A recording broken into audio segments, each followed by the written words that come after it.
My name is Emily Carter. I'm 30, and I've spent the last 6 years managing supply chain logistics for an Army unit, odds responsible for moving equipment across 3 states without a single missed deadline.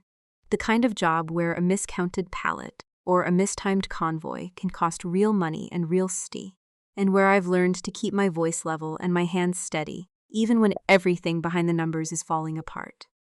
I did not know until a Tuesday afternoon in the checkout line of a grocery store off base.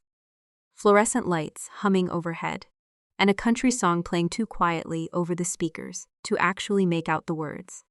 That I could feel that same cold, procedural steadiness kick in while holding my 10-month-old daughter on my hip and a can of infant formula.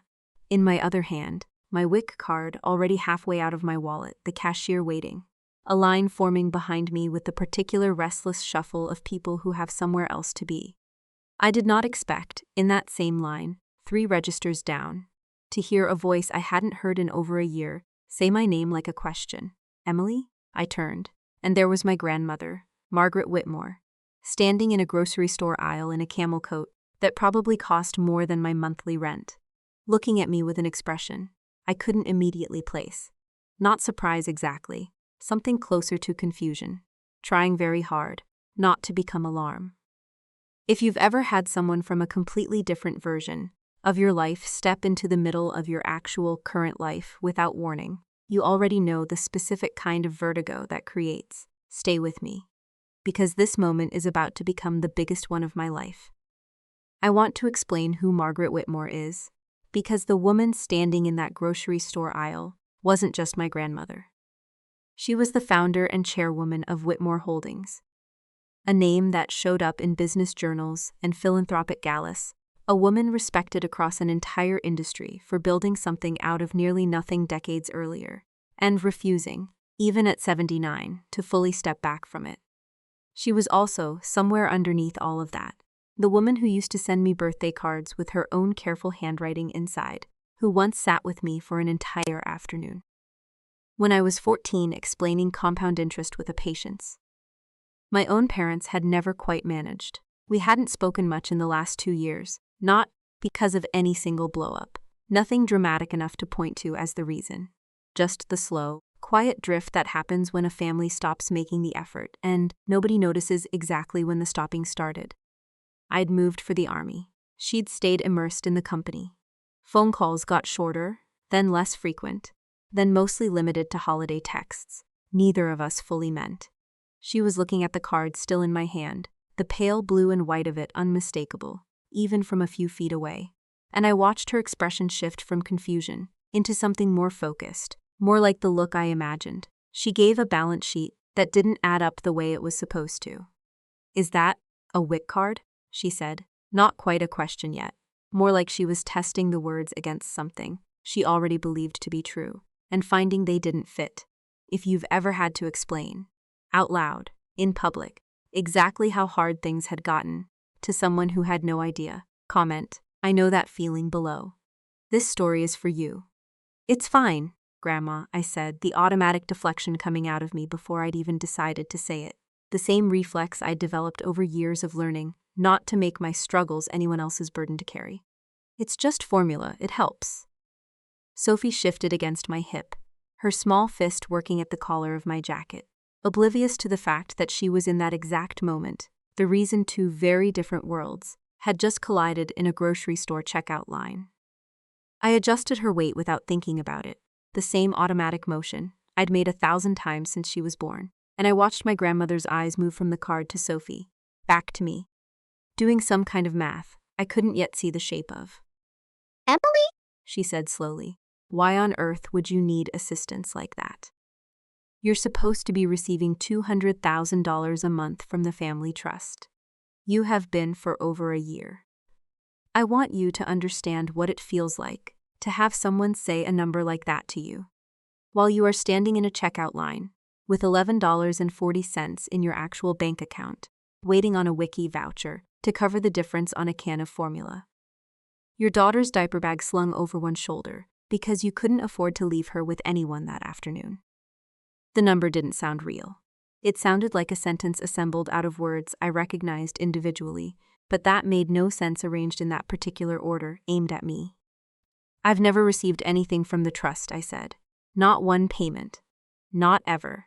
The cashier, still holding my card, looked between the two of us with the careful, deliberately neutral expression of someone who has just realized they are witnessing something that is not actually about the transaction in front of them.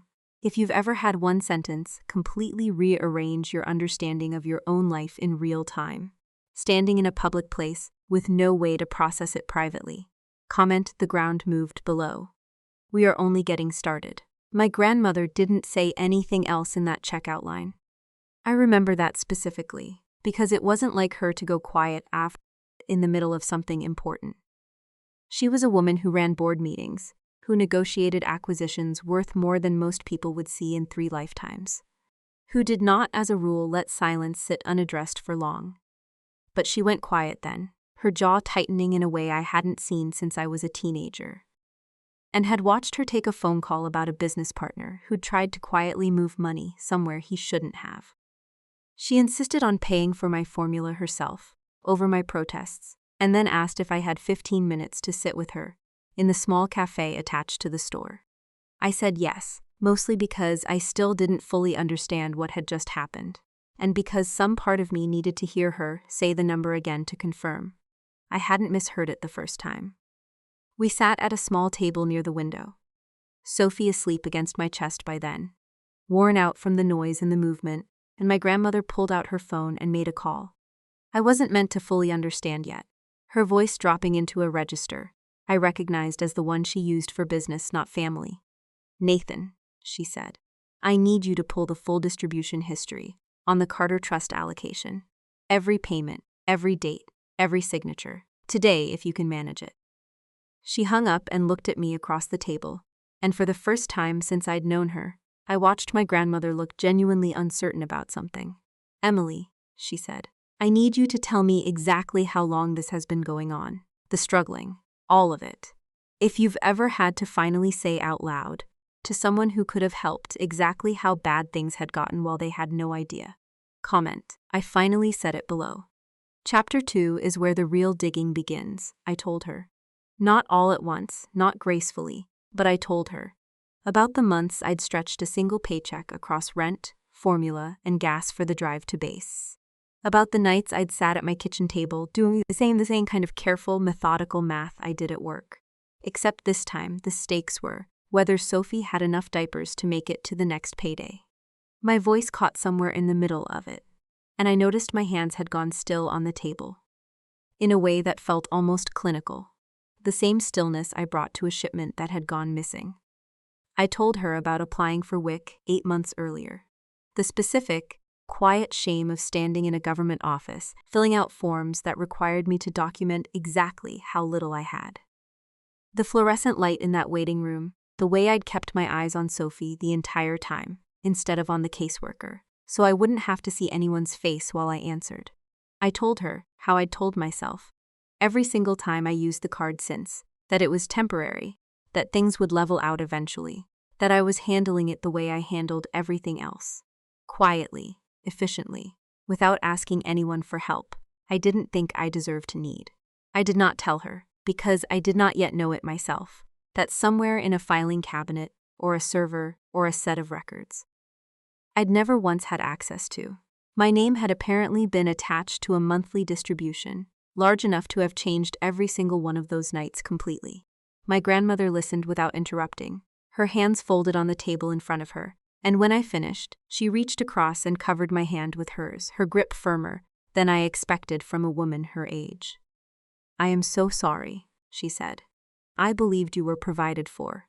I believed that completely. I am going to find out exactly why you weren't, and I am going to find out today. I want to tell you that I felt relief in that moment. Mostly what I felt was a kind of disorientation. I didn't have a name for yet, the specific vertigo of learning that an entire year of your hardest nights might have been, on paper, completely unnecessary, redirected, somewhere else by someone who knew exactly what they were doing.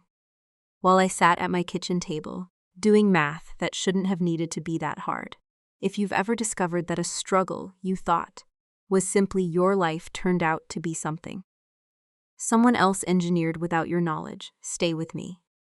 This is only the beginning of what my grandmother and I were about to uncover. She drove me home that afternoon, instead of letting me take the bus the way I normally did. Sophie's car seat awkwardly buckled into the back of a car, nicer than anything I'd ever sat in. Leather seats still smelling faintly new, and she didn't say much during the drive. Her attention somewhere else, entirely, already working through whatever mental ledger she kept for problems this size. Her fingers occasionally tapping once against the steering wheel, like she was counting something. Only she could see. When she dropped me off, she paused before I got out, her hand resting briefly on my arm, her grip steadier than I expected from someone who had just learned something that had visibly rattled her. "I want you to know something," she said. "Whatever this turns out to be, you did nothing wrong. You did not fail to provide for your daughter. Someone failed to provide what was owed to you. There is a difference, and I need you to hold on to that difference over the next few weeks, because I suspect it's going to matter." I nodded, not fully understanding yet how much weight that sentence would come to carry, and I carried Sophie inside, laid her down for her nap in the small bedroom that doubled as my own, and sat at my kitchen table in the quiet of my small apartment, staring at nothing in particular, the hum of the refrigerator, the only sound besides the baby monitor, running the same fast, procedural assessment I run at work when a shipment doesn't match the manifest. Not yet grief, not yet anger, just the beginning of an audit I didn't know I was about to spend the next several months conducting. My phone buzzed an hour later. A text from my grandmother, 3 words long, the kind of message that told me she'd already started moving faster than I could keep up with. "Nathan is looking." I sat with that message for a long time, Sophie's soft breathing audible through the baby monitor on the counter, and I understood, with a clarity that felt almost physical, that whatever my grandmother's attorney found in the coming days was about to answer. A question I hadn't even known I was allowed to ask. If you've ever had someone finally step in and say clearly that your hardship was never actually your fault. Comment. I needed to hear that below. We are only in Chapter 1, and the real investigation is just getting started. Nathan Reynolds called me himself 2 days later, his voice calm and measured in a way that told me immediately. He was the kind of man used to delivering complicated news carefully. "Mrs. Carter," he said, "your grandmother's asked me to loop you in directly on what we've found so far. I want to walk you through it in person, if you're able to come by the office." I took leave for the afternoon, something I almost never did outside of Sophie's pediatrician appointments, and drove to a downtown office building with a lobby that smelled like fresh coffee and expensive carpet, the kind of place I'd have felt out of place in even a week earlier, before any of this started. Nathan's office had a window overlooking the river, files stacked in careful, labeled towers along one wall, a small framed photo of what I guessed was his own family on the corner of the desk, and a laptop already open to a spreadsheet when I sat down across from him. "I want to be straightforward with you," he said, folding his hands on the desk in front of him. "What we've found in the last 48 hours is more serious than an accounting oversight. I don't want to speculate beyond what the documents actually show, but I do want you prepared for what this looks like so far. If you've ever sat across from someone about to hand you proof of something you'd never let yourself fully suspect, comment "I'm ready" below. This is where it starts getting real." He turned the laptop toward me, a distribution ledger filling the screen, rows and rows of transaction dates stretching back nearly 2 years. "This is the Carter allocation," he said. "The portion of the Whitmore Family Trust designated specifically for you and Sophie, established the year your grandmother restructured the trust's junior beneficiary provisions. $200,000 a month, beginning the month after Sophie was born." I stared at the numbers, each line a monthly disbursement, each one marked as processed, each one showing a routing confirmation to an account number I didn't recognize. Not my account. Not any account I had ever opened in my life. "Where did it go?" I asked, and I heard my own voice come out flatter than I expected, the same flat, procedural tone I used at work when a report didn't match the physical inventory in front of me. "That's what we're still tracing fully," Nathan said. But preliminarily, every one of these disbursements routes through an intermediary account controlled by Whitmore Holdings' internal treasury function before reaching its final destination. And the internal treasury function, for the trust's junior allocations specifically, has been under your father's direct authorization for the last several years. I sat with that for a moment, the specific stillness settling over me that I recognized from every difficult moment of my adult life. Not shock exactly, more like the click of a puzzle piece, finally finding the shape it had always been meant to fill, even though I'd never wanted to see the picture it completed. If you've ever had a suspicion you weren't even fully willing to name confirmed in writing, in someone else's careful, professional handwriting, tell me. I think more of you know this feeling than you'd say out loud. I spent the next several weeks doing what I do best, building a file. Not because Nathan asked me to. He had his own team for that. But because, sitting still while other people investigated, my own life felt unbearable, and because some part of me needed to hold the evidence myself, page by page, the same way I'd hold a manifest until every item on it matched what was actually sitting in the truck. I started keeping copies of everything. Nathan's office sent me in a plain cardboard box on the top shelf of my closet, the kind of unglamorous storage that felt right for something this heavy. Bank statements, routing confirmations, internal memos. Nathan's forensic team had subpoenaed from Whitmore Holdings' own records division. I read through them at night, after Sophie went down, the apartment quiet, except for the hum of the baby monitor and the occasional creak of the building settling, a mug of tea going cold beside me because I kept forgetting to drink it, my highlighter squeaking faintly against the page, as I marked dates that lined up with things I remembered. A missed rent payment here.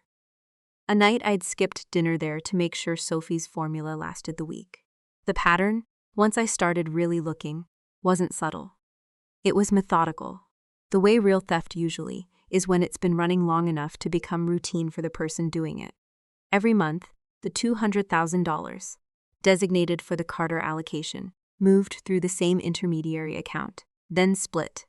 The majority routed into an entity called Meridian Capital Partners, a name that meant nothing to me, until Nathan's team traced its registered agent back to an address, 2 blocks from Whitmore Holdings' own headquarters, and a smaller portion routed into a second account that, when finally traced, turned out to belong to my father directly.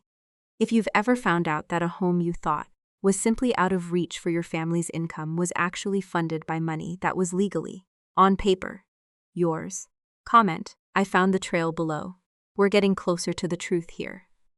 I called my mother Diane, once during that stretch, testing the water carefully the way I'd learned to test everything with my parents over the years. A small question first, to see how much she actually knew before I decided how much to reveal.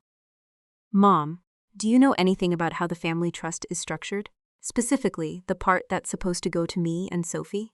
The pause on the line told me most of what I needed before she even answered. Your father handles all of that, she said, her voice carrying the same careful, practiced lightness I remembered from every difficult conversation of my childhood. I don't get involved in the financial details. Why are you asking about this now? No reason, I said, and let the conversation end there, understanding with a cold clarity that whatever role my mother played in this, it likely wasn't active participation. So much as the same, deliberate, comfortable distance she'd always kept from anything that might have required her to ask an uncomfortable question. She enjoyed the results of my father's money without ever once, as far as I could tell, wondering too hard about the mechanics behind it. I didn't call my father at all. Nathan had advised against it, plainly, the day I'd first sat in his office. If he suspects you're aware of any of this before we have the full documentation secured, he'd said, there's a real risk records get altered or disappear entirely. I know that's a difficult thing to hear about your own father, but I'd rather you hear it from me clearly than learn it the hard way. I believed him. Some quiet part of me, if I'm honest, had already believed something close to that about my father for longer than I wanted to admit. Margaret called me every few days during that stretch, her voice steadier, each time, the initial shock from the grocery store checkout line replaced by something colder and more focused, the version of her I imagined she brought to a boardroom when a competitor tried something underhanded. I've asked Nathan's team to pull 5 years back instead of 2, she told me. One evening, the faint clink of ice in a glass audible on her end of the line. The sound of a woman settling in for a long night of her own. If this has been happening since Sophie's birth, I want to know if it started earlier, under a different structure, before I even restructured the junior allocations. You don't have to do all of this, I told her, though some part of me was deeply grateful she was. Emily, she said, and her voice dropped into something quieter, something I hadn't heard from her before, almost fragile in a way that didn't match the woman I'd grown up believing was unshakable. I built that trust specifically so no descendant of mine would ever have to stand in a checkout line deciding between formula and rent. I failed at that, apparently, for over a year without knowing it. I am not going to compound that failure by moving slowly now. I sat with the phone against my ear for a long moment after we hung up, Sophie asleep in the next room, and thought about the specific arithmetic. I hadn't let myself fully do yet. Not the dollar amounts, though those were staggering enough on their own, but the emotional accounting underneath them. Every night I'd told myself I was simply handling hardship the way I'd always handled everything, quietly, without complaint, because that's what capable people did. I hadn't yet let myself sit with the fact that the hardship itself might never have needed to exist at all. If you've ever discovered that the strength you were proud of was actually strength you shouldn't have needed in the first place, stay with me. Chapter 3 is where I stop just gathering evidence and start understanding exactly what this cost me. 3 weeks into the investigation, Nathan called with something that shifted the entire shape of what we were looking at. We found a second allocation, he said, his voice careful in a way that told me he'd rehearsed how to deliver this before dialing. Not yours. A separate one, established the same year, routed through the exact same intermediary structure, timed to align with several major real estate acquisitions. Your father made personally over the last 3 years. A lake house, a second property in Aspen, a considerable expansion of his own personal investment portfolio, none of which were ever disclosed as trust-funded on any of the documentation your grandmother reviewed at the time. I sat in my kitchen holding the phone, Sophie napping in the other room. The light through the blinds cutting thin stripes across the table, and felt something in my chest tighten in a way that had nothing to do with formula or rent anymore. This wasn't a father quietly redirecting his daughter's allocation out of some misguided, controlling instinct about what she could handle. This was a man who had built an entire second life on money that was never his, timed carefully, hidden methodically, while his own daughter filled out government assistance forms 2 states away. I want everything documented, I told Nathan. Every property, every account, every transfer. I don't want this to be something he can explain away as a misunderstanding once it's in front of a judge. That's exactly what we're building, Nathan said. Your grandmother feels the same way. I think you should know, Emily. She's already spoken to me about restructuring the entire trust once this is resolved, regardless of how the legal process plays out. She doesn't want this kind of vulnerability to exist again, for you or for anyone who comes after you. I hung up and sat at my kitchen table for a long time afterward, the cardboard box of evidence sitting on the counter where I'd left it the night before, thinking about my grandmother's voice on the phone days earlier. I am not going to compound that failure by moving slowly now. And understanding, finally, that whatever came next in this story wasn't going to be decided by how angry I let myself feel. It was going to be decided by exactly how much documentation we could put in front of people who had no choice but to believe it. If you've ever realized that the most powerful response to betrayal isn't rage but proof, comment "Build the case" below. Chapter 3 is where everything I've found finally forces me to reckon with what it actually means. The call came on a Thursday evening, while I was standing at the stove, stirring rice with one hand, and holding Sophie against my hip with the other, the kitchen warm with steam. The window over the sink fogged slightly at the edges, the baby monitor unnecessary, because she was right there gumming at my shoulder, oblivious to the fact that her entire future was being quietly rewritten in offices. 2 states away. My phone buzzed on the counter. my father's name lighting up the screen, and for one automatic second, some old tired part of me still braced itself to answer the way I always had. Carefully, agreeably, the daughter who didn't make things difficult. I let it ring twice before I picked up, Sophie shifting against me. The rice still needing a stir I didn't give it. The wooden spoon left standing upright in the pot. "Emily," Charles said, his voice carrying the same smooth, practiced warmth. I remembered from every childhood dinner, where he'd talked business at the table instead of to me directly. A warmth that had always sounded, growing up, like something close to affection. "Your grandmother mentioned. She ran into you at a grocery store, said, you seemed stressed about money. I want you to know, if things are tight, your mother and I are happy to help. You should have called us directly, instead of worrying your grandmother with it." I stood very still at the stove, the wooden spoon suspended over the pot, and felt something in my chest go quiet in a way that had nothing to do with calm. He didn't mention the trust. He didn't mention $200,000 a month, or WIC, or the specific shame of standing in a government office, filling out forms that asked me to prove exactly how little I had. He offered to help, as though hardship were something that had simply happened to me by chance. Weather passing through, rather than something engineered by his own hand, and routed through an intermediary account with his name attached to the paperwork. "That's kind of you," I said, keeping my voice level, the same flat tramasastral tone I use at work when a shipment doesn't match the manifest, and I need the person across from me to think I haven't noticed yet. "I'll let you know if I need anything." "If you've ever had a suspicion you weren't even fully willing to name," confirmed in writing, in someone else's careful, professional handwriting. "Tell me. I think more of you know this feeling than you'd ever say." Out loud in front of the very people who caused it.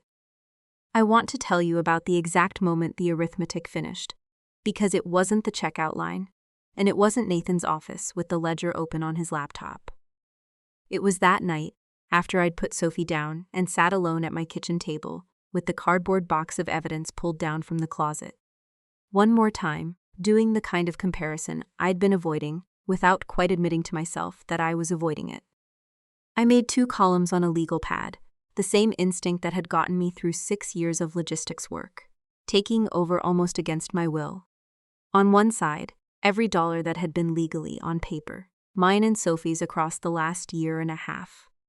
$200,000 a month, every month, totaling well over $3 million that had instead been quietly split between Meridian Capital Partners and my father's own personal accounts. On the other side, I wrote down every moment my father had actually shown up for me, the way a father is supposed to. Unconditionally, without it costing me something to receive it. The first column filled most of a page, the numbers climbing in my own, increasingly small, controlled handwriting, the way it always gets, when I'm trying to hold something steady that scares me. My pen pressing hard enough into the paper that I could feel the indentation on the page beneath it. The second column had 2 entries. A phone call on my college graduation, 4 minutes long, most of it spent asking whether the ceremony had good parking. A check for $500 the week Sophie was born. Memo line reading simply, "Congratulations," the same amount. I now realized he probably spent on a single dinner in Aspen. I stared at those 2 columns for a long time. The apartment quiet except for the hum of the refrigerator and Sophie's soft breathing through the baby monitor. The kitchen clock ticking somewhere behind me, and somewhere in that stillness, I stopped waiting for the second column to grow. If you've ever made that list. What someone owed you against what they actually gave. And felt the floor drop out from under you. When you saw the gap in your own handwriting, I need you to know, you're not the only one. Keep reading. It gets better from here. I stopped looking for validation somewhere around midnight, and I started calculating instead, and the shift between those 2 states felt less like a decision, and more like something physical, a held breath, finally released. Validation had always required my father to see me clearly. Calculation only required me to finally see myself clearly, and to see him clearly too.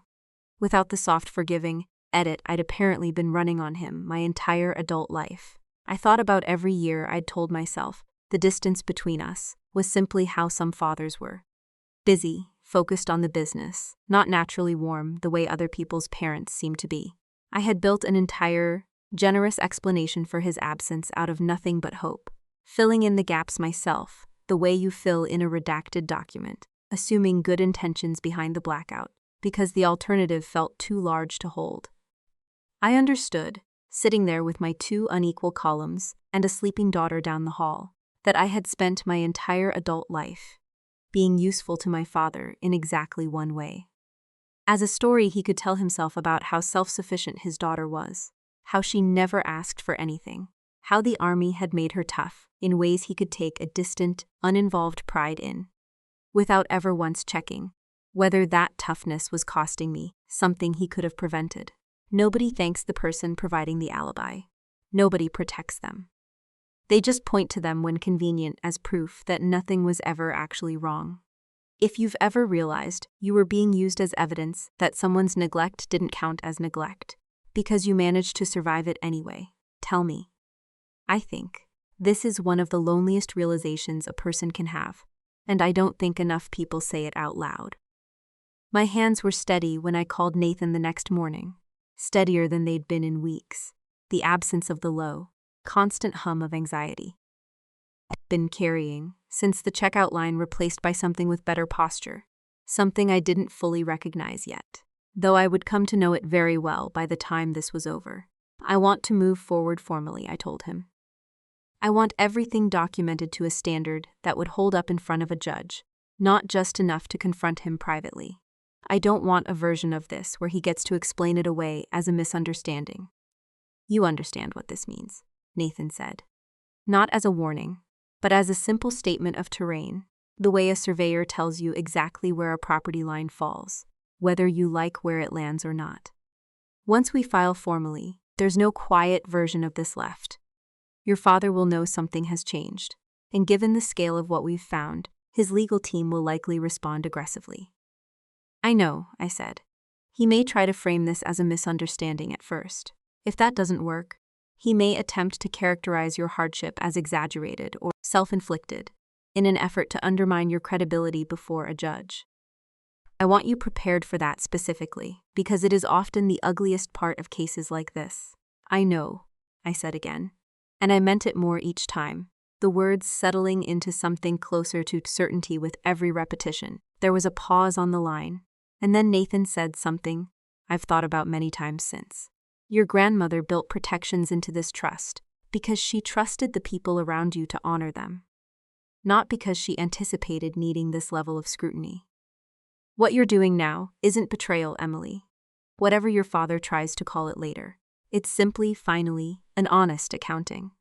How long until the filing actually goes out once I give the word? I asked. I can have it ready within a day or two. But I want you to sit with the decision overnight first, if you're willing, not because I doubt you. Because once this becomes public record, there's no walking it back quietly. And I want to be sure you're making this choice from a steady place, not just an angry one. I almost laughed, a short, humorless sound that surprised me even as it left my mouth. I've had 1.5 years of nights to sit with it, Nathan. Longer, probably, if I'm honest with myself about how long I've been making excuses for him. Then one more won't hurt, he said gently, and I understood he wasn't trying to slow me down so much as make sure that when the filing finally went out, I wouldn't be acting from the raw, unfinished place I'd been living in since the checkout line. He wanted me steady. I appreciated that more than I let on at the time. I didn't cry after we hung up. I think people expect a breaking point to look like tears, a woman finally collapsing somewhere quiet. Mine looked like the opposite. My jaw tightened, my shoulders squared, and I sat up straighter at my kitchen table than I had in months. The posture of someone finally done, accepting a version of her own story that had never actually been true. If you've ever noticed your own body change shape, the moment you stopped making excuses for someone who never once made any for you, comment below. I think it happens to more of us than we admit, and I think it deserves to be said out loud, plainly, without softening it for anyone's comfort, but your own. I drove past my parents' house that Saturday, not to confront them, not yet, but because I needed to see it one more time the way it existed, before everything changed. The circular driveway, the 2 cars I now understood had likely been paid for, with money that should have covered my rent. The porch light glowing warm and steady, the way it always had, as though nothing inside that house had ever been built on anything but honest work. The manicured hedges. My mother paid a landscaping crew to keep trimmed twice a month, a detail I'd never once thought to question before that year. I sat in my car across the street for 10 minutes, engine off, watching lamplight move behind the curtains, a shadow I recognized as my mother's crossing the living room window, unaware, as far as I knew, of the specific mechanics of what her husband had built underneath the life she enjoyed, without ever once, apparently, asking too many questions about where it came from.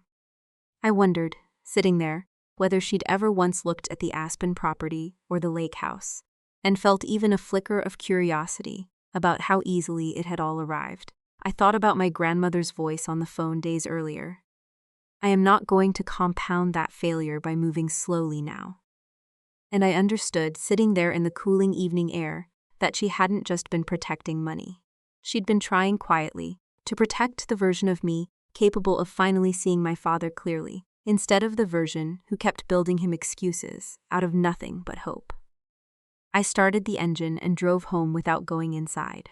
There would be time for that conversation, in a courtroom, on terms that wouldn't allow him to talk his way around it. The way he'd talked his way around everything else in his life. The next version of me was going to show up with a filing, an attorney, and 3 years of documented evidence. And for the first time since that checkout line, I felt something that wasn't grief. If you've ever driven past the house that raised you and realized you no longer recognized yourself as someone who belonged there, stay with me. Chapter 4 is where he finally has to answer for it. I picked up my phone that night, sitting in my own driveway with the engine still ticking as it cooled, and sent Nathan a single line, file it. I hit send before I could talk myself out of it. And I sat there in the dark of my own car, Sophie's diaper bag still on the passenger seat from the errand I'd run earlier, feeling the quiet seismic click of a door finally closing behind me, and another one, somewhere ahead, just beginning to open. I thought, sitting there, about the version of myself who had stood in that checkout line weeks earlier, quietly ashamed, quietly certain that whatever hardship she was carrying was simply hers to carry alone. I didn't recognize her fully anymore, not the way I had that afternoon. Somewhere between the ledger on Nathan's laptop and the 2 unequal columns on my legal pad, she had become someone else. Someone who no longer needed her father's approval to know exactly what she was worth, and who was done, finally, letting his silence stand in for an explanation. He'd never actually earned the right to withhold. I sat in that driveway a while longer than I needed to, the streetlight above the car humming faintly, a neighbor's porch light clicking on somewhere down the block, and let myself feel, for the first time in a year and a half, something that wasn't quite peace, but was close enough to it that I recognized the shape it would eventually grow into.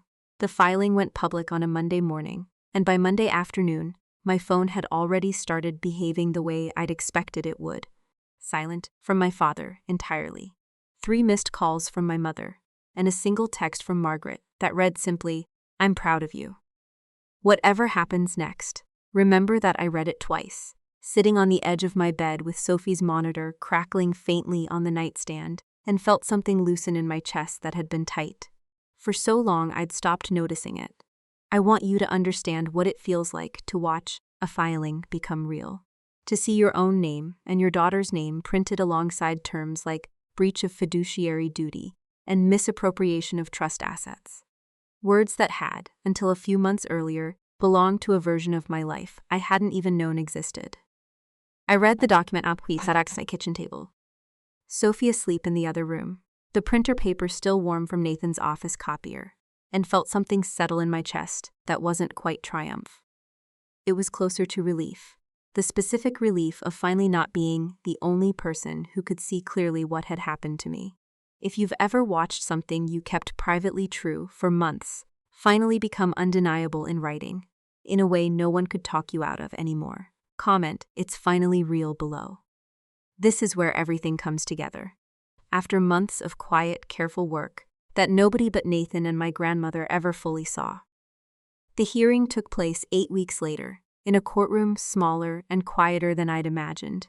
Wood paneling, instead of the sterile marble I'd pictured, the kind of room built for careful, methodical work rather than drama. My father sat at the defense table, in a suit that probably cost more than my monthly rent used to be, his attorney beside him. My mother in the gallery, 2 rows back, her hands folded tightly in her lap, her eyes moving between my father and me with an expression I couldn't quite read. I sat with Nathan at our own table, Sophie at home with a sitter for the first time in weeks, my hands steady on the folder in front of me, even though my pulse hadn't quite settled since I'd walked in. Nathan walked the judge through the evidence with the same steady, unhurried calm he'd used with me from the very beginning. The ledger, the routing confirmations, the internal memos, the timeline that lined up the Carter allocation's disappearance with the acquisition dates of the Aspen property, the lake house, the expanded investment portfolio. Every document had already been authenticated. Every transfer had already been traced to its final destination. There was nothing left to argue about the facts themselves, only what they meant. This is a pattern spanning nearly 2 years, Nathan said, addressing the judge directly, during which the plaintiff, a single mother and active duty service member, was denied over $3 million legally designated for her and her infant daughter's benefit, while relying on federal assistance programs to provide basic nutrition for that same child. I watched my father's attorney lean over and murmur something to him. I watched my father's jaw tighten, the same tell I remembered from childhood dinners, when a deal had gone sideways, and he was doing math on how to recover it. If you've ever sat in a room and watched years of careful deception finally get reduced to a single undeniable sentence, you understand the strange quiet of a moment like that. Nobody shouted yet. There was just the sound of a courtroom. Listening. His attorney tried a different angle when it came time for cross-examination. One Nathan had warned me about weeks earlier, sitting across from me in his office, with the particular gentleness of a man delivering news he knew would sting before it helped. He'd told me, plainly, that opposing counsel would likely try to make the hardship itself the thing on trial, rather than the theft that had caused it, and he'd been right. "Mrs. Carter," the attorney said, adjusting his glasses, his tone carefully neutral, in a way that felt more calculated than genuinely curious. "Isn't it true that you never once contacted your father directly to inquire about the trust, despite claiming financial hardship for over a year?" I kept my voice level, the same steady register I use, holding a shaking parent's hand in a moment they need calm more than they need comfort. My hands folded in my lap, exactly the way Nathan had coached me to keep them, visible, still, unhurried. "I didn't know the trust existed in the form my grandmother described it," I said. "I had no reason to inquire about money I didn't know was owed to me. Or perhaps," he continued, leaning slightly forward, "your hardship was somewhat exaggerated for the purposes of this case. Military benefits are not insignificant, Miss Carter. Isn't it possible you're characterizing a difficult but manageable situation as something more severe than it actually was?" I felt my hands go very still in my lap, the same stillness I bring to a manifest that doesn't match the truck in front of me, and I looked at him directly instead of at my father, because I understood in that moment exactly who this question was actually meant to reach.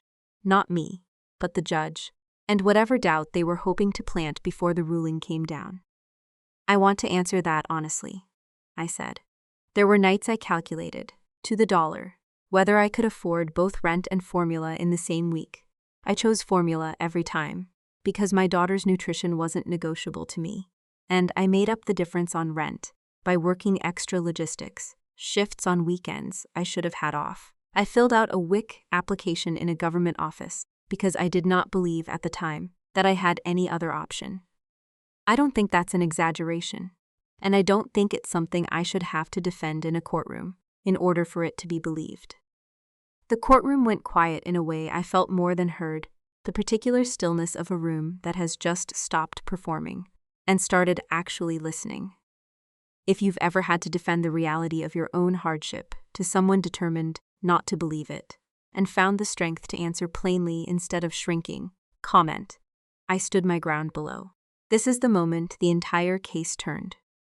The judge's ruling came 3 weeks later, delivered in the same measured, unhurried language. The entire process had been conducted in from the start. The court found that Charles Whitmore had knowingly and repeatedly diverted trust distributions, designated for Emily and Sophie Carter, in direct violation of his fiduciary duties as trustee, over a period of nearly 2 years. The ruling ordered full restitution of the diverted funds, with interest, and the immediate seizure of specific assets acquired using the misappropriated distributions. The Aspen property, a portion of his personal investment portfolio, and his removal, permanent and without appeal, from any position of authority within Whitmore Holdings' trust management functions. I didn't feel the surge of vindication I'd half expected, sitting there listening to the judge read the ruling aloud, the words landing one after another in that quiet wood-paneled room. What I felt instead was quieter, steadier, something closer to the specific relief of finally closing a file that had been open far too long, the last outstanding item on a manifest that had never once, in a year and a half, been allowed to fully reconcile. My father didn't look at me when the ruling was read.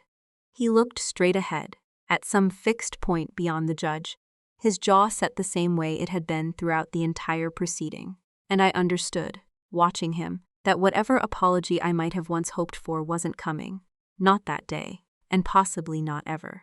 If you've ever won something and felt calm instead of celebratory, and wondered whether that calm meant something was wrong with you, I want you to know it doesn't.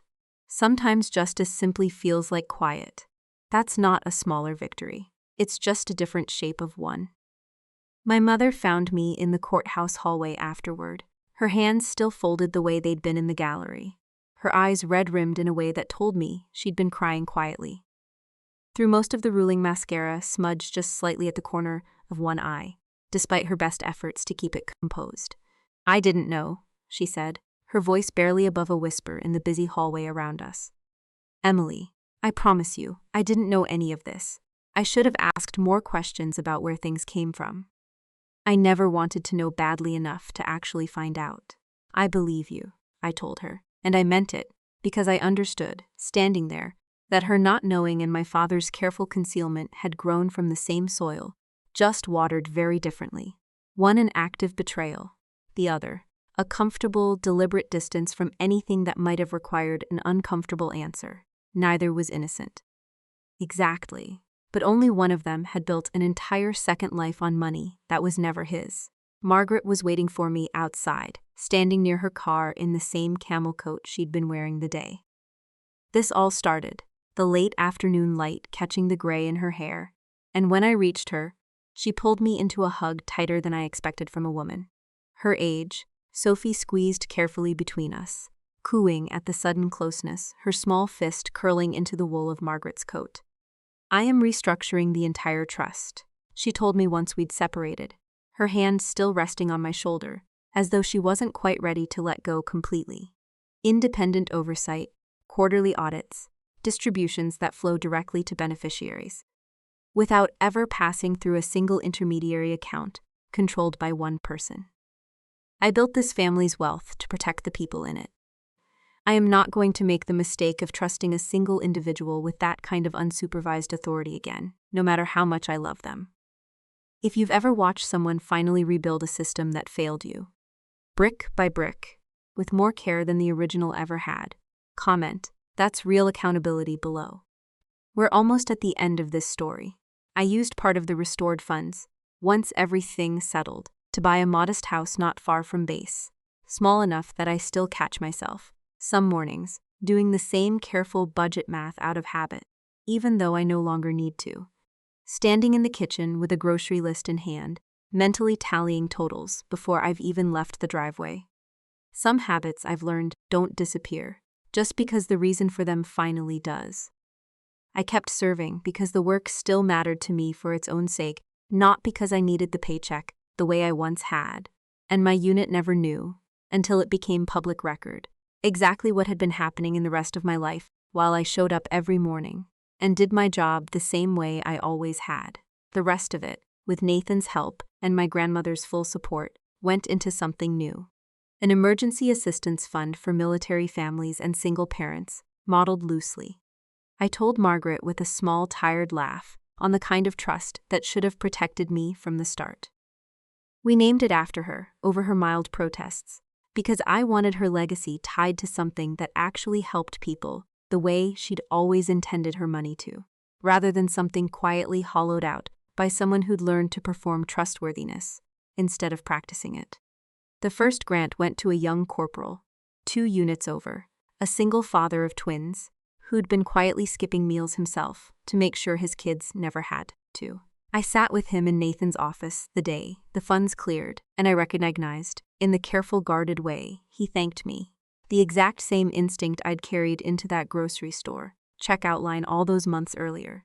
The instinct to handle hardship alone, quietly, because asking for help had never once felt safe. I think about that checkout line often, more than I expected to. Not with shame anymore, the way I felt standing there that afternoon, but with something closer to gratitude, strange as that sounds.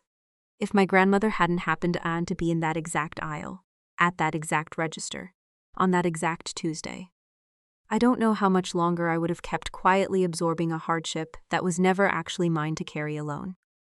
Sophie is older now, old enough to reach for things on the counter, old enough that I've started keeping the WIC folder. I never actually needed to throw away, tucked in a drawer instead, not as a wound anymore, just as a record of exactly how far we'd already come by the time anyone finally noticed.